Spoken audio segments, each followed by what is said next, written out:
Rencontre avec coach Michael, deuxième partie.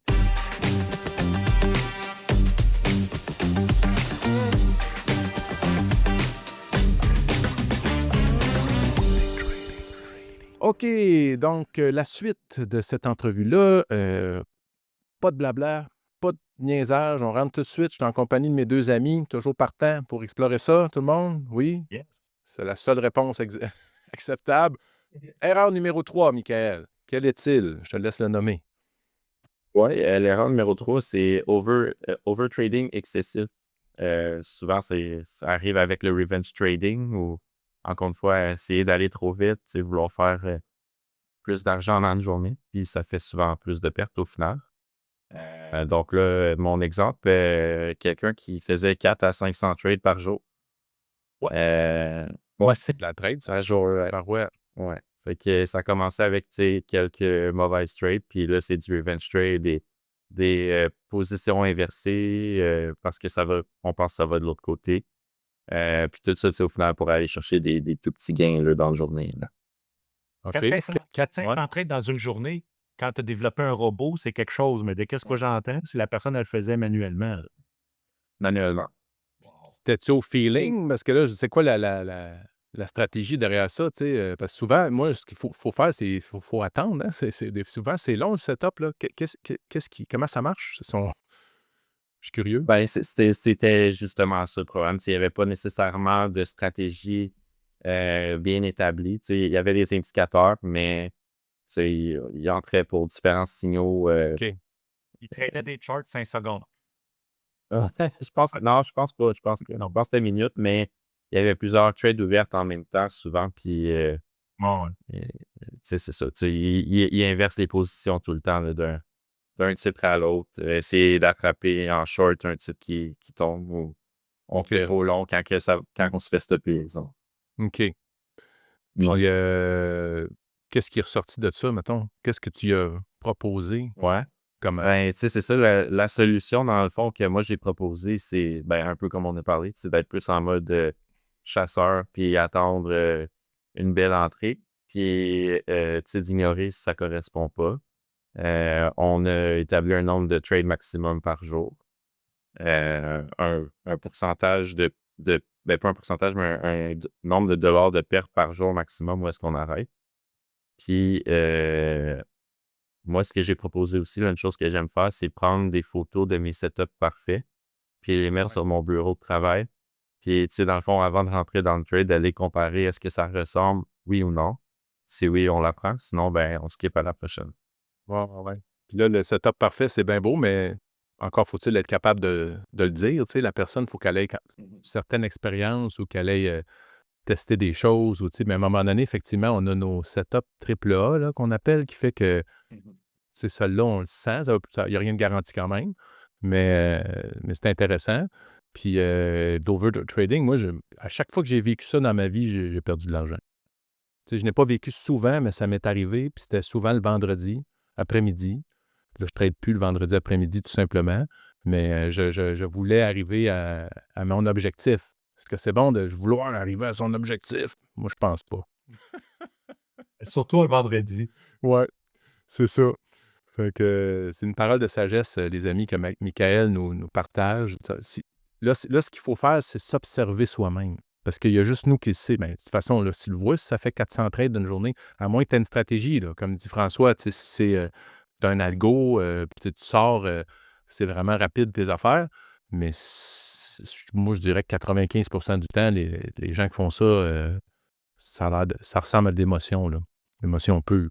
Puis avec Michel Villa, tu sais, quand je l'ai côtoyé plus dernièrement, on a travaillé sur ses projets, puis il disait à un moment donné, tu sais, que tu es un trader, puis toute la journée, il n'a pas fait une trade, puis là, sa femme, elle revient le soir, puis t'as-tu tradé? Il dit non, aucune trade. Elle dit, coup, donc, t'as rien fait. Et Colin, non, c'est pas ça du tout. Non, non, non. Ne rien faire, c'est souvent bon, là, quand on n'a pas nos setups, tu sais. Faut accepter ça. C'est ça, je pense. Accepter. OK. Prochaine erreur qui a rapport avec la sortie. Je n'ai parlé un petit peu tantôt. Donc, mauvais plan de sortie, mais qu'est-ce qui arrive avec ça? C'est ça. Fait des sorties trop actives où est-ce qu'on vient avoir des des gros stops, mais des petits gains. Fait qu'exemple, qu'on met un stop de 1000 $ puis qu'on vient chercher un 25$ ou un 100$ de profit. Tu sais, oui, on va gagner souvent. Je suis d'accord. On met les chances de notre côté, si on veut, pour avoir un bon win rate. Mais on met pas les chances de notre côté pour avoir une rentabilité à long terme parce qu'on fait une perte, puis on vient de détruire 10, 20, 30, 40 pertes des fois. Peut-être 40 gains parfois. Ouais. Mais on fait ça. Le win rate, j'en avais cette conversation-là. J'expliquais à mes enfants, tu sais, on parlait de win rate. Tu peux avoir raison 9 fois sur 10, puis perdre de l'argent, là, parce que la seule fois, c'est tu sais, ceux qui font du revenge trading, puis je vais me refaire. Inquiétez-vous pas, là, ce trade-là, elle va tout blower les 9 gagnantes. Là. Ouais. Ouais. C'est le danger. Fait que ton win rate, t'as ton win rate, puis t'as le ratio bénéfice-risque. Fait que c'est les deux métriques à considérer, tu sais. Qu'est-ce que tu dis là? Souvent, on voit ça souvent, tu sais, quand on écoute des vidéos sur YouTube pour les options, là, souvent, le risque est beaucoup plus grand que le gain. Fait que ça, c'est un univers où les gens acceptent de faire ça. Mais si, comme tu dis, si c'est 20 fois, tu risques 20 fois ton gain, puis que tu es 90% correct, mais tu perds de l'argent. Fait que oui, il faut faire attention à ça. Il faut être conscient de nos chiffres. Êtes-vous conscient de vos chiffres? Il faut les savoir. Puis il y a tellement d'outils maintenant, là, avec nos plateformes, là, des calendriers, comment tu as fait par jour, entre quelle heure et quelle heure tu as fait tes trades, où est-ce que tu as fait plus d'argent. Écoute, il y a tellement de statistiques maintenant. Ouais. Là. Exact. Puis tu sais, quand tu mets un stop loss, un take profit, tu peux tout orchestrer ta trade d'avance, mais tu as mis ton stop loss, puis tu as mis ta prise de profit, puis mettons que tu es 2 pour 1, bénéfice-risque, mais que ton émotion fait en sorte que tu sors quand tu as ramassé 25 de ta cible, ça ne marche pas plus, là. Tu ne respectes pas ton plan. Donc, follow the process, respecter le plan, c'est les phrases qui devraient vous habiter, je pense. Ça ressemble à ça pour moi. Je ne sais pas si Michael, tu as un autre point ou François. Un membre, là, l'autre jour, sur un swing trade, il dit j'ai acheté là, puis là, le titre a gapé down à l'ouverture, puis il fallait qu'il prenne sa perte. Puis là, il dit j'ai le goût de déplacer mon stop. Si notre plan, notre stop est là, et oui, c'est l'émotion qui parle, là, mais il faut respecter notre plan. Je vous le dis, c'est comme on le dit souvent, là, c'est un combat de boxe. Là. Oui, un ou deux rounds, ça se peut que vous le perdiez. L'important, c'est de gagner le match, là, pas le round. Ouais. Exact. Et souvent, ça amène aussi d'autres. C'est l'émotion qui commence à baser nos analyses. Là. Puis, tu sais, on dit ouais, mais tu sais, j'avais mal placé mon stop, j'aurais dû le placer plus bas. Tu sais, il y avait un autre support là. Tu sais, je vais le mettre en dessous de l'autre support, mais ça ne marche pas. C'est plus la même position si tu fais ça.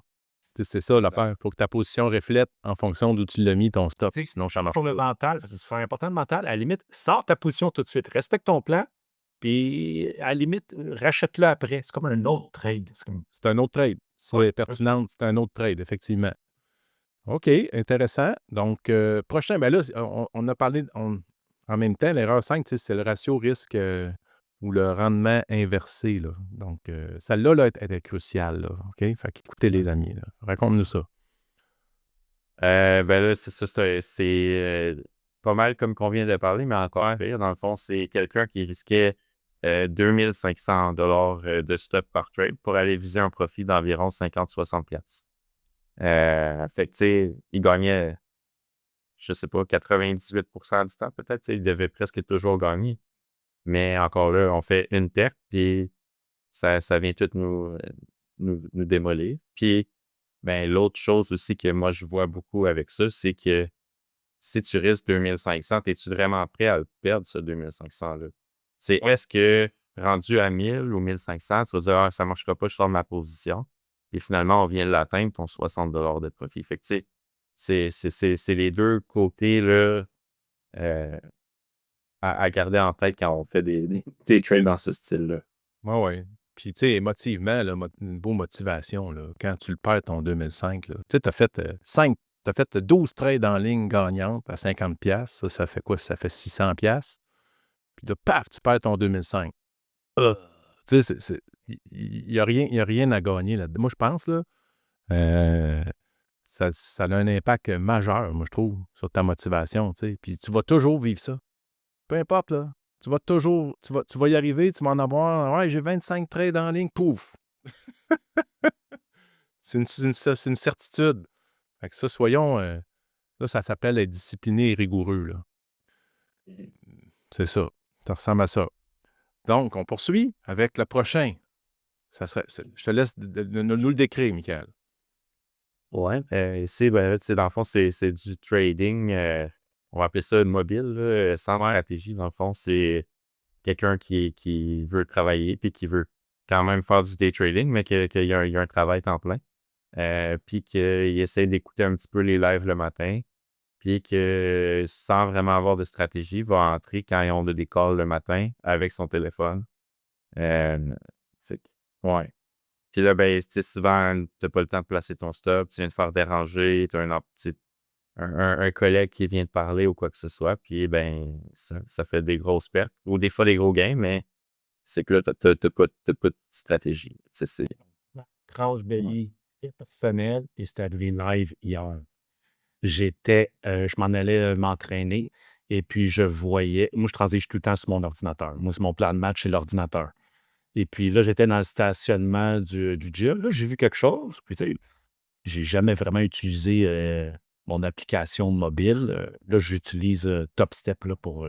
J'essaie des trucs. Mais c'est ça. Pas de plan sur le mobile. Genre, je veux acheter. Là, j'achète. Pas de plan là, sur le mobile parce que j'ai vu quelque chose. Puis là, pas capable de placer mon stop. Ouais. Boum, faites sauter le compte. C'est pas grave. Fait tiens là, j'ai 50$, mais tu sais, trader dans le parking sur son Ouais. cellulaire. Ouais. François, qu'est-ce que tu fais là? Ouais. C'est correct, là, ça m'a coûté 50$, là, mais non, c'est ça, trader mobile. Puis là, c'est ça, tout le monde, tu sais, il y a beaucoup de monde qui sont en télétravail. Fait qu'on peut être porté, là. Mais non, on focus sur notre travail. Puis après ça, si on se dit entre 3 et 4, on peut trader, mais on focus juste là-dessus. Puis de grâce, correct les cellulaires, mais je sais pas, là, si vous voulez prendre ça plus au sérieux, là, je dis pas que le cellulaire, c'est pas bon, mais essayez devant un ordinateur à la place. Mais moi, je trouve ça merveilleux ce que tu nous partages là parce que ça m'amène 3 réflexions. La première, c'est le défaut de la qualité. Quand tu as de l'expérience, tu peux devenir dangereux. Parce que toi, tu dis, ah, j'ai confiance, je sais ce que je fais. Mais là où il te manquait, tu as dit mobile. Moi, ça ne me dérange pas que la personne transige sur un cellulaire, mais t'es-tu pratiqué avec? C'est la première fois, tu taponnes ton logiciel, tu sais, dans le sens, c'est ça, là, tu sais, pas capable de mettre un stop-loss parce qu'on n'a pas mis assez de stop-loss. Fait que pratique-toi avec ton cellulaire en compte démo. Puis quand tu vas devenir bon, comme un musicien, là, tu te pratiques, puis quand tu deviens bon, ben là, tu peux trader. Mais l'autre affaire qui me vient, c'est moi, je suis un multitasker hein, dans ma nature. Fait que ça aussi, c'est sournois parce que tu dis, oh, je suis bon en multitask, mais Michael l'a dit. Tu sais, un dérangement qui t'amène à quelque chose où tu as géré une crise, puis là, tu viens de te mettre en péril tout ton travail que tu as fait pendant des semaines.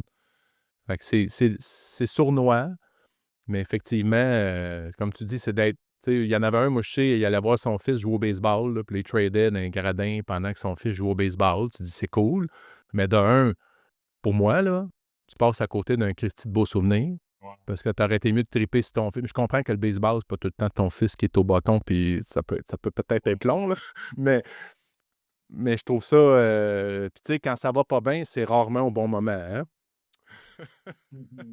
Un exemple concret dans la vraie vie, le monde, j'avais un bûcheron qui avait bûché chez nous, puis lui aussi, il avait 30 ans d'expérience. Puis tu sais, il y avait les chaps, les bottes de chainsaw, le casque, la visière penchée. Tu sais, puis écoute, il fait des concours d'abattage d'arbres, là. Tu sais, il fait ça tomber à bon. Il sait qu'est-ce qu'il fait. Puis là, je dis, Ouais. pourquoi que, tu sais, ton cash, tu as tellement d'expérience. Et il dit, écoute, François, là-dedans, là, c'est surtout là-dedans, c'est là, c'est quand, puis moi, ça m'avait marqué. Il Ouais. me dit, c'est quand tu as beaucoup d'expérience, c'est là que les accidents arrivent. Ouais. Ça en Tu sais, prend des rien fois, qu'une. Rien ah! qu'une. Puis tu sais, dans ce domaine-là, il dit, écoute, tu fais juste bouger l'arbre un peu. Là, il y a une branche en haut qui tombe sur la tête. C'est fini, là. Mm. Et il dit, j'ai pas besoin du casse pour couper l'arbre. Mm. C'est juste qu'il y a quelque chose au-dessus qui nous tombe, là. Mm.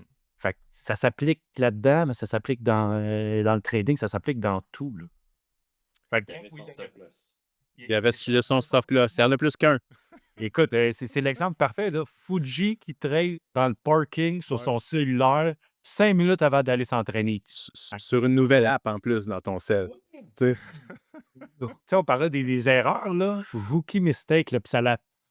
Tu sais, j'ai 30 ans d'expérience, puis je fais ça. Voyons donc, qu'est-ce que c'est ça? Tu sais, c'est que, oui. Même si on a de l'expérience, les amis, soyez disciplinés, puis Trade, comme Michael dit, là, ça prend une stratégie. Comme Patrick dit, un mobile, c'est correct, mais ayez une stratégie. Ouais. Puis prenez exemple sur François, il a tassé son ego pour nous partager ça, parce qu'il aurait pu dire, hey, non, moi, je suis le head trader, là, puis, tu sais, moi, je peux pas parler de ça. Non, il n'y a pas d'ego ici, là. On est tous humains. On en fait tous des erreurs. Dernier point, Michael, fameux stop loss. Qu'est-ce qu'ils font les gens avec ça? Ben, dans le fond, il y en a beaucoup qui n'en mettent pas, qui ne croient pas à ça. Puis là, ça ici, ben, c'est vraiment... J'ai pas d'exemple en chiffres présentement, là, mais c'est l'erreur que je vois la plus courante. Puis que les membres, ils vont s'obstiner un peu plus là, en meeting pour ne pas en mettre, parce que quand je mets un stop-là, je me fais frapper. Ça arrive toujours. Fait que... En fait, le pli est tiré vers mon stop-loss, le développement de celle-là. Je vais mettre un stop-loss mental. Mais tu sais, tu parlais de chiffres. Je vais donner un exemple concret quand des fois, quand je donne des cours, là, puis le monde dit « Ah, stop-loss », mais j'ai dit « Gars, mettons que ton stop-loss, pas nécessairement pour du day, ben oui, pour du day trading, mais mettons du swing trading, c'est dans ma formation swing. Je disais, mettons, ton stop-loss, tu le déplaces, mettons. Vraiment, il faut en mettre un, mais mettons, tu le déplaces, puis ton stop-loss, là, tu le déplaces juste de 1 Mais si tu triches de 1 par mois, là, ben, c'est 12 par année. Ouais. En partant, tu commences dans le 12 Ouais. Je me dis, hey, tu sais, 1 on s'en fout, 1 mais hey, si tu fais ça chaque mois, là, puis là, je te l'habitue une fois par mois, là. Si tu le fais une fois par semaine, là, mettons, une fois par semaine, c'est 50 en partant que tu es plus à risque, là, je veux dire. Fait que non, respectez votre stop-loss, puis mettez-le. C'est l'habitude. C'est l'habitude. C'est pas une fois. Mais une fois est coutume. On va dire Je ça comme ça. vais donner à Patrick et Michael, pas une question piège, mais y a-tu des fois à la bourse qu'on n'a pas vraiment besoin de mettre de stop-loss? Quand on achète une option, Ben, on sait exactement notre... oui, exactement. Quand on achète une option, on sait notre coût, mais mettons qu'on parle point de vue exactement, là, Patrick, tu as très raison. Quand on achète une option, notre stop-loss, c'est le prix qu'on a sur l'option. Mais sinon, Si on fait la roue, là, c'est sûr qu'on est en position. C'est une position qu'on a. là, on investit pour le long terme. C'est ça. Mettons qu'on achète du Apple pour le long terme. As-tu besoin de placer un stop-loss tout de suite dans ma chile? Si on veut tricher dans ces cas-là, c'est correct. Ouais. Mais c'est le seul temps, je crois, en tout cas moi personnellement, que je ne vois pas de stop dans la machine parce que Ça fait partie de ton plan. C'est déjà c'est calculé parce que si ça va contre nous, c'est ça. On en rachète. C'est ça le plan. Mais sinon, outre ça, là, tout le temps un stop. Puis tu sais, Ce que je vois beaucoup, c'est que les gens n'ont pas de stock. Puis au final, ils transforment une position de son camp. Ils gardent ça pendant 6 mois. Ça a perdu 70 puis ils disent que ça va remonter. Ouais, mais tu sais, si ça a perdu 70 il faut que tu fasses 233 pour venir te récompenser ta perte, tu sais. ouais. Oui, la fameuse day trade qui est devenue un swing qui est rendu un placement à long terme. Oui, on l'entend. Exact. Puis tu sais, pour le prendre au sérieux aussi, là, tu sais, les prop firms, là, moi, la prop firm que j'ai faite, il y avait un risk manager que je pouvais jaser avec. Puis une des conditions pour que je puisse, tu sais, j'avais mon fonds, mais pour que je puisse avoir plus de fonds, c'était que j'utilise systématiquement un stop-loss. Puis là, il m'expliquait que souvent en entrevue, les gens lui mentaient. Oui, je mets mes stop-loss, puis il ne les mettait pas parce que lui, il le voyait tu sais, dans les chiffres. Il dit non, tu ne mets pas de stop-loss. Fait que penses-tu que ce gars-là, après, il te fait confiance? Tu sais, fait au bout du compte, est-ce que tu te mets à toi-même? Tu sais, parce que là, il y a l'argument du stop mental. Qu'est-ce que tu en penses de ça, Michael, le stop mental, toi? Ben, ça peut descendre vraiment plus vite que prévu, puis tu n'as pas eu le temps de t'arrêter. Ça, c'est la première chose. Ben oui, une nouvelle qui sort, bang, oublie ça, ton stop. Par le temps que tu prennes la souris, c'est fini. C'est ça. Puis là, tu vas perdre 3-4 fois ce que tu voulais. Ça, c'est la première chose que je dirais à propos de ça. Deuxième chose, dans le fond, un peu comme on parlait tantôt, on finit par analyser ce qu'on veut. Fait que, tu sais, si on dit, ouais, non, finalement, mon stop mental, c'était pas à la bonne place, j'aurais dû le mettre plus bas, tu sais, c'est pas là. Ça, c'est l'autre chose qui va arriver beaucoup. Ouais. Puis sinon, ben là, on va transformer la position à long terme parce que la perte, ben, est plus grande qu'on voulait. C'est c'était qu'on va arriver à break-even. Fait que si on risque, mettons, 50% pour faire 0%. Le fait qu'on déplace le stop à ce prix-là, ça me fait penser quand j'étais sur le parquet, on attendait devant l'ordinateur, puis là, je dis imprime-moi la chart de le titre X, Y, Z. Le gars, il dit tu veux-tu une chart bullish ou une chart bearish? Tu sais, on peut C'est ça. dire qu'est-ce qu'on veut au graphique, puis nos Ouais. stops, une fois, on dit ouais, finalement, c'était pas là la meilleure place. Je pense que c'était là. Tu sais, fait que. Mais je veux poursuivre ce point-là, là, parce que l'autre affaire qu'il faut que les gens gardent en tête, là, puis là, je pose à Michael, est-ce que quand on met un stop-loss, on a une garantie d'être sorti au prix qu'on veut? Non. Si il y a du slippage, ou comme François disait, il y a une nouvelle, C'est ça. ça peut descendre vite. C'est ça. Fait que c'est pas une garantie. Donc là, si vous voulez vous aider, les gens à l'écoute, ben, ça dépend de la liquidité de votre produit que vous prenez. Tu sais, ça dépend du volume, de la liquidité. Est-ce qu'il y a beaucoup, tu sais, sur du Apple, on va être sorti. Sur le S&P, on va être sorti, là, tu sais, pratiquement, tu sais, puis sur du Forex, on va être sorti, mais dépendamment des devises. Tu as des devises exotiques, Généralement, là, c'est ça. qu'est-ce que vous allez trancher? Vous avez 80%, C'est ça. vous allez être stoppé à votre prix. C'est ça. Si vous tradez les small caps, des types pas super volatiles, Exact. le Forex, à certaines heures, tu sais, quand à partir de la fermeture vers 5 heures, si vous En market, en aftermarket. en aftermarket, si vous trangez des indices avant des nouvelles ou juste après des nouvelles, tu sais, vous n'allez pas avoir vos prix. Fait qu'on C'est ça. ne va pas paniquer là-dessus, mais généralement, vous allez sortir à votre prix, mais tenez ça en ligne de compte. Là. C'est ça. Votre stop, vous êtes supposé sortir à 4,90, puis là, il y a une grosse nouvelle. Bien, ça se peut que vous sortiez à 4,50. Là, puis ça fait comme 10 de plus. Ça paraît là. Fait que.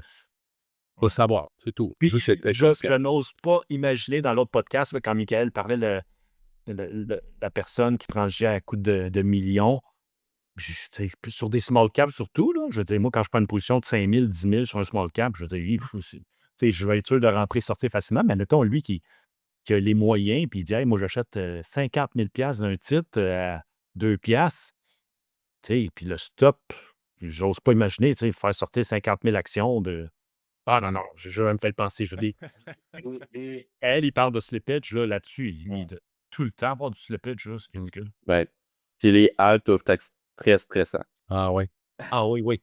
Quand les on sont haltés, sont des choses pour des nouvelles X, là. Hop, Ouais. C'est vrai.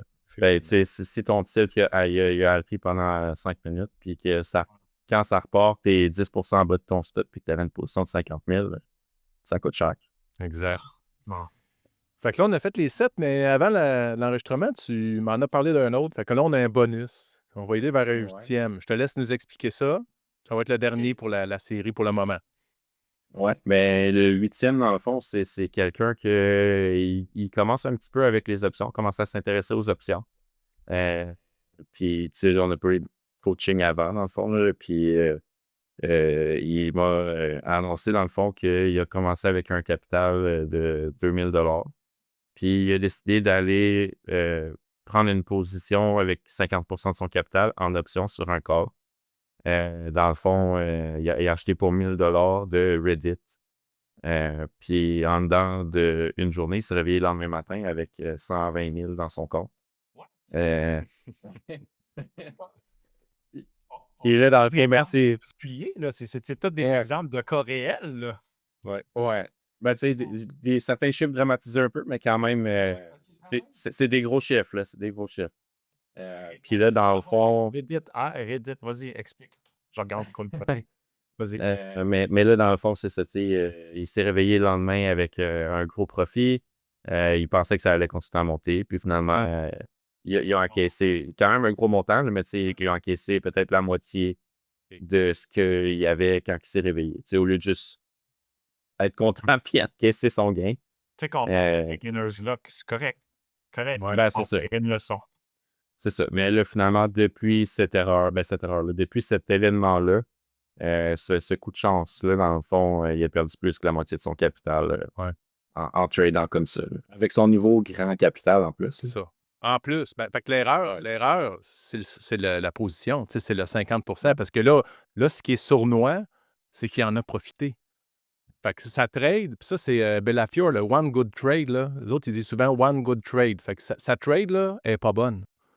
Il a fait du cash, mais elle n'est pas bonne parce que Mais c'est dur là, de dire ça à quelqu'un. Hey, t'as fait du cash, mais gars, qu'est-ce que tu dit? Il a redonné la moitié de ce gain-là. Puis après ça, il a pris l'habitude de prendre des gros risques, de risquer la moitié ou de risquer des grosses positions. Puis c'est automatique. C'est une assurance. Dans sa tête, il s'est dit son risk-reward. Il dit je mets 1 000 puis là, je suis sur une paye, puis je fais 100 000. Tu sais, on l'a avec tout ce réflexe-là. C'est ça. Donc, c'est ridicule, OK. Fait qu'on pèse sur le gaz, mais Exact. il a fallu qu'il comprenne ce risque-là aussi par en Exact.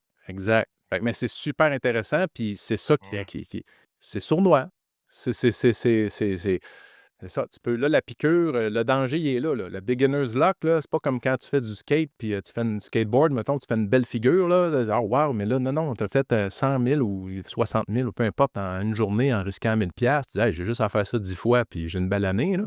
Ouais. Là, tu le fais tout le temps. Est-ce que tu te souviens, exemple, y avait-tu des résultats financiers?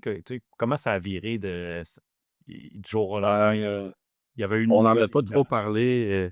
Je voulais pas nécessairement faire une analyse puis voir si c'était un bon coup. Là. Je voulais juste, dans le fond, plus insister sur le fait que c'était de la chance plus qu'autre chose. Là. Exact. Ouais. C'est vraiment ça. C'est vrai. Ouais. OK, mais là, écoutez, fascinant. Puis là, tu avais aussi, on n'a pas le temps pour ça. Puis là, ce que j'annonce aux gens, c'est qu'on va avoir la chance de te réinviter à un moment donné parce que tu avais aussi préparé des histoires de succès. Parce que la dernière exemple pourrait paraître une histoire de succès, mais non, c'est pas ça. Mais ça va être le fun aussi, je pense, de refaire l'exercice un peu plus tard pour dire qu'est-ce qui a marché, tu sais, c'est quoi les bonnes pratiques qui ont fait là. Donc, j'annonce à tout le monde qu'on va te réinviter. Puis là, avant d'aller vers ma conclusion, content de ta visite, mot de la fin, Michael, pour toi, mettons, là. Un peu c'est tout le terme de la rencontre au complet, dans le fond. Là, essayer d'aller trop vite, c'est pas la solution. Le trading, c'est un marathon, c'est pas un sprint. Puis Exact. souvent, ceux qui essayent de le faire trop vite se plantent. Exact. Toi aussi, François, je te donne ta chance. Mot de la fin, François. Je vais lancer des fleurs à Michael. On le sort de sa zone de confort et puis on l'a vu aussi la semaine passée. J'étais en semi-vacances, puis Anthony aussi. Puis on avait demandé à nos coachs de lever la main, ceux qui voulaient faire un live le matin, toute la semaine. Et puis Michael a levé la main tout de suite. Yeah. Puis faire un live comme ça, quand tu n'as jamais fait, ça peut être stressant. Mais j'ai fait des petites apparitions surprises. Puis écoutez, il se débrouillait très, très bien. Je ne sais pas si dans sa tête ou dans son corps, il était stressé, mais de l'autre bord, ça paraissait pas trop. Les membres ont apprécié. Fait que c'est un excellent vulgarisateur. Là. Fait que thumbs up à Michael. Oui. Puis moi aussi, je suis content de te connaître aussi. Très inspirant.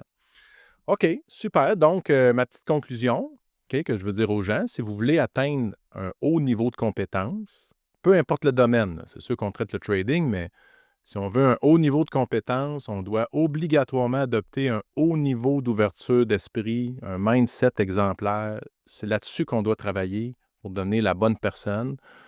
Puis ça passe par une prise de décision. Puis prendre en main, tu sais, avoir une détermination. Il y a des efforts à mettre. Je dois être capable de me regarder. Je dois être capable d'avoir un regard le plus objectif possible sur moi. Puis là, quand on a un bon coach, puis qu'il y a une expertise plus grande que la nôtre, ça devient encore plus précieux. C'est comme un super raccourci pour éviter les pièges, les erreurs, parce que le coach, il les a vécus, puis il a vécu ça, comme je disais un petit peu plus tôt dans l'introduction, par procuration. On vit beaucoup d'expériences de ce que les gens vivent. Donc, on a un paquet d'exemples à donner, souvent pour la même situation que vous vivez.